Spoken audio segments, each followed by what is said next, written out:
बिस्मिल्लाहिर्रहमानिर्रहीम। दोस्तों, जैसा कि हम जानते हैं, इस्लाम एक मुकम्मल ज़ाब्ता-ए हयात है और हकीकी दीन है। दुनिया में आए दिन लाखों खुशनसीब इस्लाम कबूल करते हैं, लेकिन आज मैं आपको दुनिया के मशहूर तरीन क्रिकेटर के बारे में बताने जा रहा हूँ, जिन्होंने अपने मज़हब को छोड़कर इस्लाम की आगोश में आने को तरजीह दी।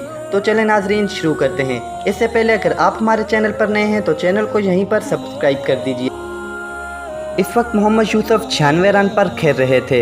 अगली गेंद पर चौका लगाकर उन्होंने अपनी सेंचुरी मुकम्मल की और सजदे में चले गए।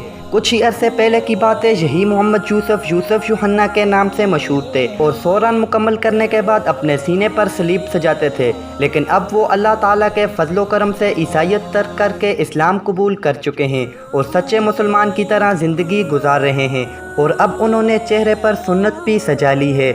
मोहम्मद यूसुफ 27 अगस्त 1974 को लाहौर में एक ईसाई घराने में पैदा हुए। आपके वालिद रेलवे में एक मामूली मुलाजम थे। तालीम हासिल करने के बाद वो 1998 में पाकिस्तान क्रिकेट टीम में शामिल हो गए। 2001 में उन्होंने इस्लाम कबूल कर लिया, लेकिन बाकायदा तौर पर इसका ऐलान नहीं किया। उन्होंने रायवंड के सरबराह तबलीगी जमात हाजी अब्दुल वहाब साहब रहमतुल्लाह अलैह के हाथ पर बैत कर ली। इस अरसे के दौरान वो दर्स और दीनी महफिलों में भी शिरकत करते रहे।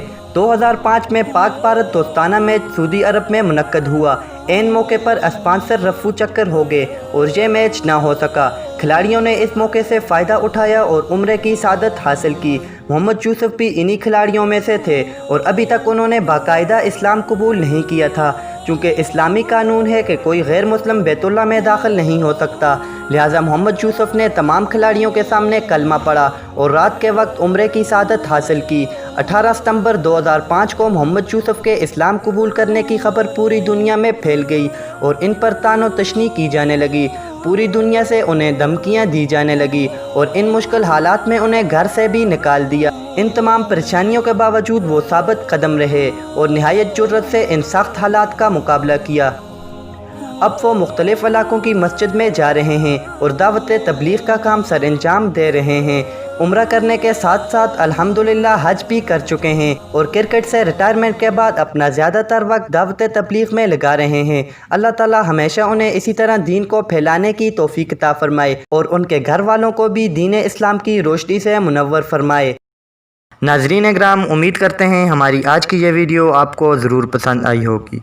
पसंद आने की सूरत में इसे अपने दोस्त अहबाब के साथ शेयर ज़रूर कीजिए और हमारे YouTube चैनल को सब्सक्राइब कीजिए, ताकि ऐसी मज़ीद वीडियो आपको बआसानी मिल सकें। और मुझे दे इजाज़त, मिलते हैं एक नई वीडियो में। तब तक के लिए अल्लाह हाफ़िज़।